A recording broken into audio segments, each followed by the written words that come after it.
ইরানে সামান্য হামলা হলেও মধ্যপ্রাচ্য জুড়ে যে প্রতিরোধের ঢেউ তৈরি হবে তা কল্পনাও করতে পারছে না আমেরিকা ও ইসরায়েল। মধ্যপ্রাচ্যের দেশে দেশে ইরানে যুদ্ধ করতে যাবার জন্য তৈরি হচ্ছে প্রতিরোধ যোদ্ধারা।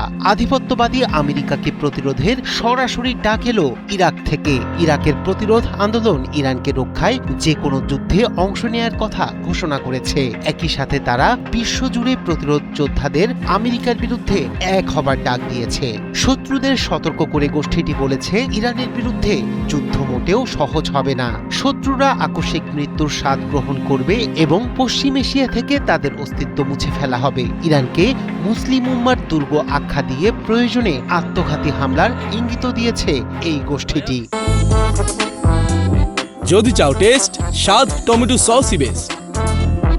এই গোষ্ঠীটি ইরাকে আয়াতুল্লাহ খামেনির সবচেয়ে বিশ্বস্ত এবং কার্যকর সামরিক হাত। কোনো যুদ্ধে ইরান আক্রান্ত হলে তারা ইরাকের অভ্যন্তরেই আমেরিকার জন্য একটি দ্বিতীয় ফ্রন্ট খুলে দিতে সক্ষম। ইরান ও ইরাকের প্রতিরোধ আন্দোলনের সম্পর্ক কেবল মিত্রতার নয়, বরং আদর্শিক আনুগত্যের। এই গোষ্ঠীটি ইরানের ইসলামী বিপ্লবী গার্ড বাহিনীর কুদস ফোর্সের সরাসরি নির্দেশে পরিচালিত হয়। একে অনেক সময় ইরানের ছায়া সেনাবাহিনীও বলা হয়। এদের যাবতীয় প্রশিক্ষণ, অর্থায়ন এবং সামরিক সরঞ্জাম ইরান থেকে আসে। তারা লেবানন ও ইয়েমেনের প্রতিরোধ যোদ্ধাদের সাথে সমন্বয় করে কাজ করে।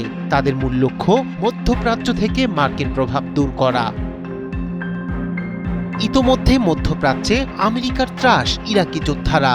গাজায় যুদ্ধ শুরুর পর থেকে তারা মার্কিন বাহিনীর ওপর ১.৫ শতাধিক হামলা চালিয়েছে। প্রতিষ্ঠার পর থেকে স্নাইপার, রকেট, মর্টার আক্রমণ ও সড়কের পাশে বোমা পুঁতে রেখে সামরিক ও কূটনৈতিক লক্ষ্যবস্তুর বিরুদ্ধে মারাত্মক আক্রমণের জন্য দ্রুত খ্যাতি অর্জন করে তারা।